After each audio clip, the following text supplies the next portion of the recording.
En juillet 2012, Mamakani et Roski, deux mathématiciens canadiens, ont représenté New-Rose, le premier diagramme de veine symétrique simple à 11 pétales. Cette découverte vient poursuivre un idéal initié par John Venn en 1880. Comment représenter élégamment les situations de la théorie des ensembles à l'aide de patates.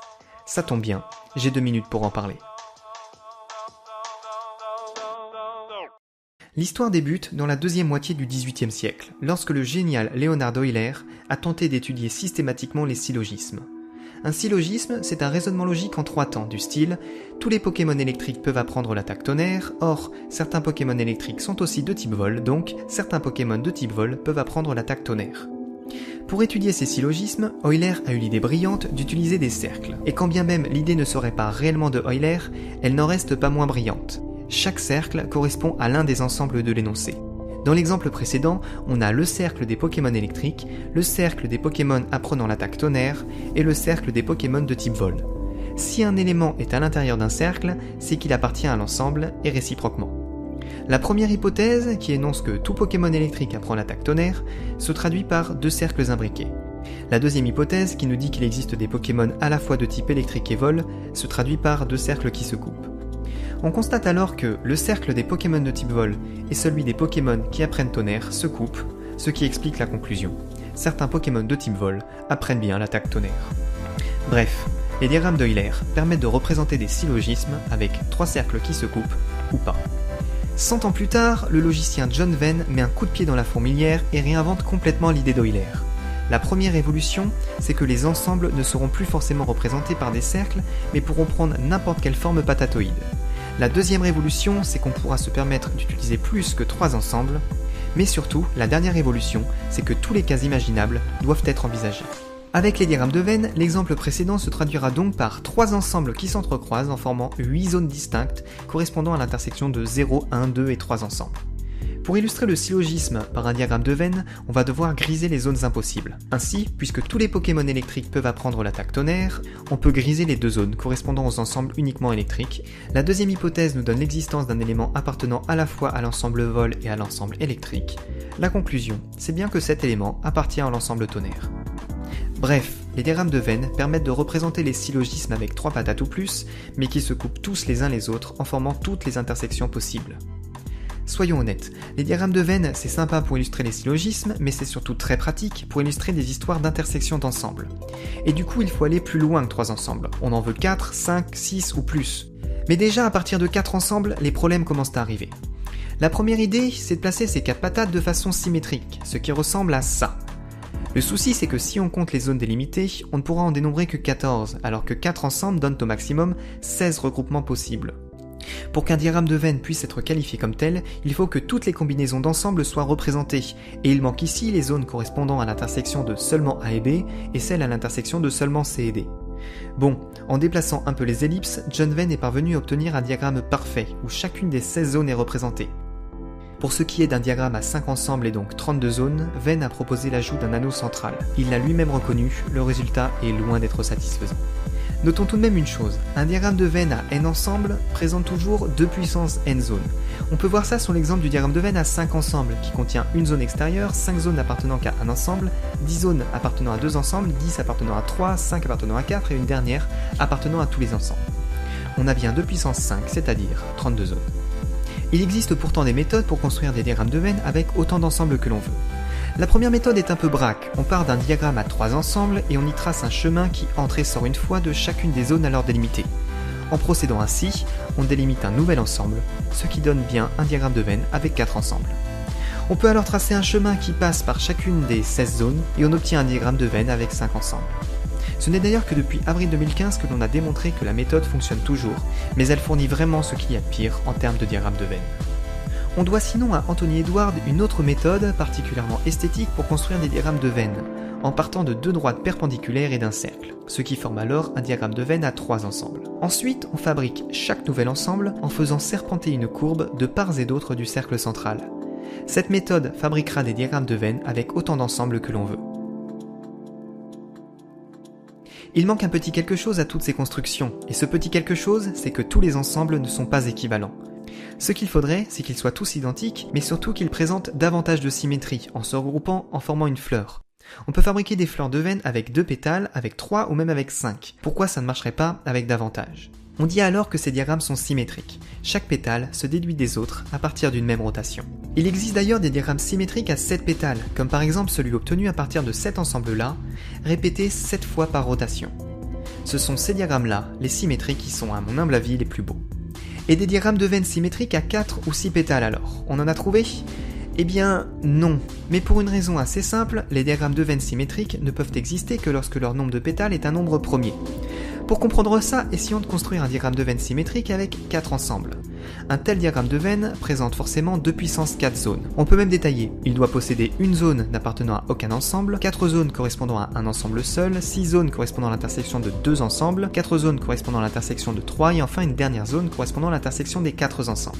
Le problème, c'est que dès que l'on veut faire un diagramme symétrique avec 4 ensembles, chaque zone apparaît soit une fois, soit 4 fois. Les zones qui apparaissent une seule fois sont la zone extérieure et la zone intérieure, tandis que toutes les autres zones apparaîtront, à cause de la symétrie, toujours par paquet de 4. Pour les zones correspondant à l'intersection de 1 ou 3 ensembles, il n'y a pas de problème puisqu'elles sont chacune au nombre de 4. Le souci viendra forcément des 6 zones correspondant à l'intersection de 2 ensembles. Soit il manquera de zones, soit il y en aura de trop. Le problème vient donc du fait que 6 n'est pas divisible par 4.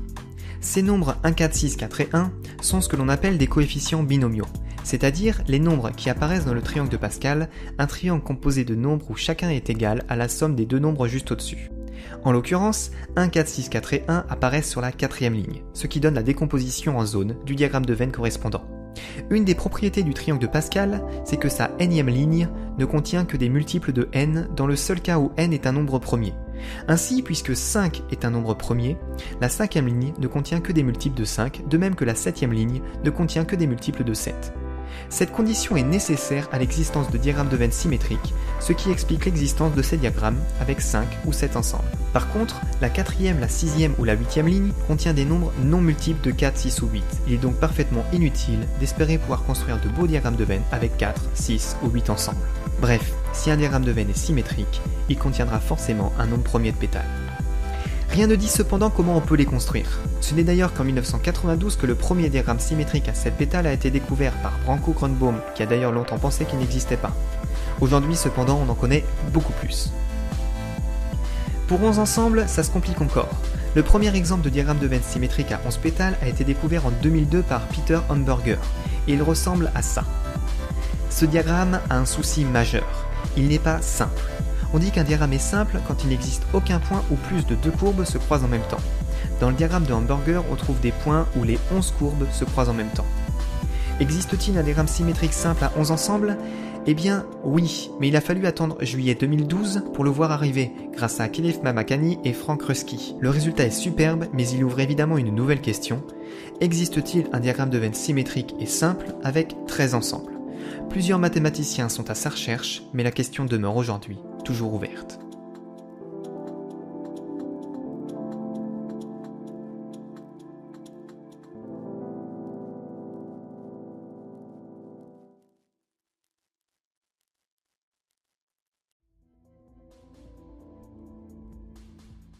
Des fleurs de veine avec 2 pétales, avec 3 ou même avec 5. Pourquoi ça ne marcherait pas avec davantage ? On dit alors que ces diagrammes sont symétriques. Chaque pétale se déduit des autres à partir d'une même rotation. Il existe d'ailleurs des diagrammes symétriques à 7 pétales, comme par exemple celui obtenu à partir de cet ensemble-là, répété 7 fois par rotation. Ce sont ces diagrammes-là, les symétriques, qui sont à mon humble avis les plus beaux. Et des diagrammes de veine symétriques à 4 ou 6 pétales alors, on en a trouvé ? Eh bien, non. Mais pour une raison assez simple, les diagrammes de veine symétriques ne peuvent exister que lorsque leur nombre de pétales est un nombre premier. Pour comprendre ça, essayons de construire un diagramme de veine symétrique avec 4 ensembles. Un tel diagramme de veine présente forcément 2 puissance 4 zones. On peut même détailler. Il doit posséder une zone n'appartenant à aucun ensemble, 4 zones correspondant à un ensemble seul, 6 zones correspondant à l'intersection de 2 ensembles, 4 zones correspondant à l'intersection de 3 et enfin une dernière zone correspondant à l'intersection des 4 ensembles. Le problème, c'est que dès que l'on veut faire un diagramme symétrique avec 4 ensembles, chaque zone apparaît soit une fois, soit 4 fois. Les zones qui apparaissent une seule fois sont la zone extérieure et la zone intérieure, tandis que toutes les autres zones apparaîtront, à cause de la symétrie, toujours par paquet de 4. Pour les zones correspondant à l'intersection de 1 ou 3 ensembles, il n'y a pas de problème puisqu'elles sont chacune au nombre de 4. Le souci viendra forcément des 6 zones. En juillet 2012, Mamakani et Ruski, deux mathématiciens canadiens, ont représenté New Rose. le premier diagramme de veine symétrique simple à 11 pétales. Cette découverte vient poursuivre un idéal initié par John Venn en 1880. Comment représenter élégamment les situations de la théorie des ensembles à l'aide de patates. Ça tombe bien, j'ai 2 minutes pour en parler. L'histoire débute dans la deuxième moitié du XVIIIe siècle, lorsque le génial Leonhard Euler a tenté d'étudier systématiquement les syllogismes. Un syllogisme, c'est un raisonnement logique en 3 temps, du style « tous les Pokémon électriques peuvent apprendre l'attaque tonnerre, or certains Pokémon électriques sont aussi de type vol, donc certains Pokémon de type vol peuvent apprendre l'attaque tonnerre ».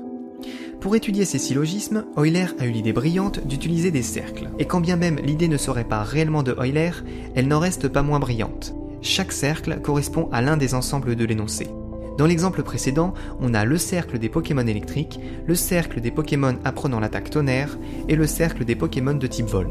Si un élément est à l'intérieur d'un cercle, c'est qu'il appartient à l'ensemble et réciproquement. La première hypothèse, qui énonce que tout Pokémon électrique apprend l'attaque tonnerre, se traduit par 2 cercles imbriques. Bref, les diagrammes de Venn permettent de représenter les syllogismes avec 3 patates ou plus, mais qui se coupent tous les uns les autres en formant toutes les intersections possibles. Soyons honnêtes, les diagrammes de Venn c'est sympa pour illustrer les syllogismes, mais c'est surtout très pratique pour illustrer des histoires d'intersection d'ensembles. Et du coup il faut aller plus loin que 3 ensembles, on en veut 4, 5, 6 ou plus. Mais déjà à partir de 4 ensembles, les problèmes commencent à arriver. La première idée, c'est de placer ces 4 patates de façon symétrique, ce qui ressemble à ça. Le souci c'est que si on compte les zones délimitées, on ne pourra en dénombrer que 14, alors que 4 ensembles donnent au maximum 16 regroupements possibles.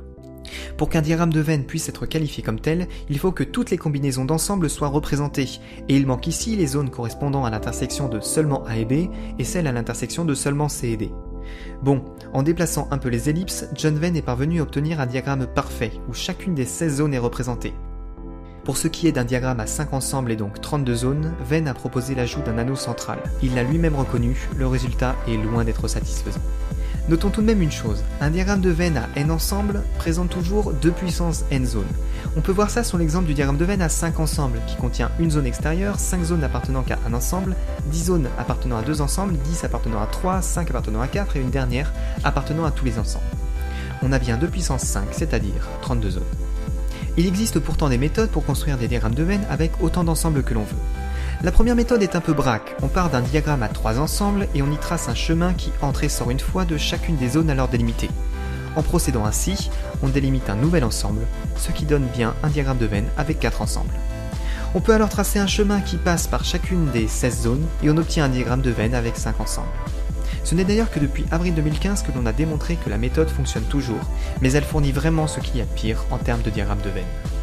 On doit sinon à Anthony Edward une autre méthode particulièrement esthétique pour construire des diagrammes de Venn, en partant de 2 droites perpendiculaires et d'un cercle, ce qui forme alors un diagramme de Venn à 3 ensembles. Ensuite, on fabrique chaque nouvel ensemble en faisant serpenter une courbe de part et d'autre du cercle central. Cette méthode fabriquera des diagrammes de Venn avec autant d'ensembles que l'on veut. Il manque un petit quelque chose à toutes ces constructions, et ce petit quelque chose, c'est que tous les ensembles ne sont pas équivalents.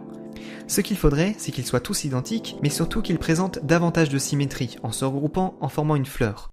On peut fabriquer la deuxième hypothèse, qui nous dit qu'il existe des Pokémon à la fois de type électrique et vol, se traduit par 2 cercles qui se coupent.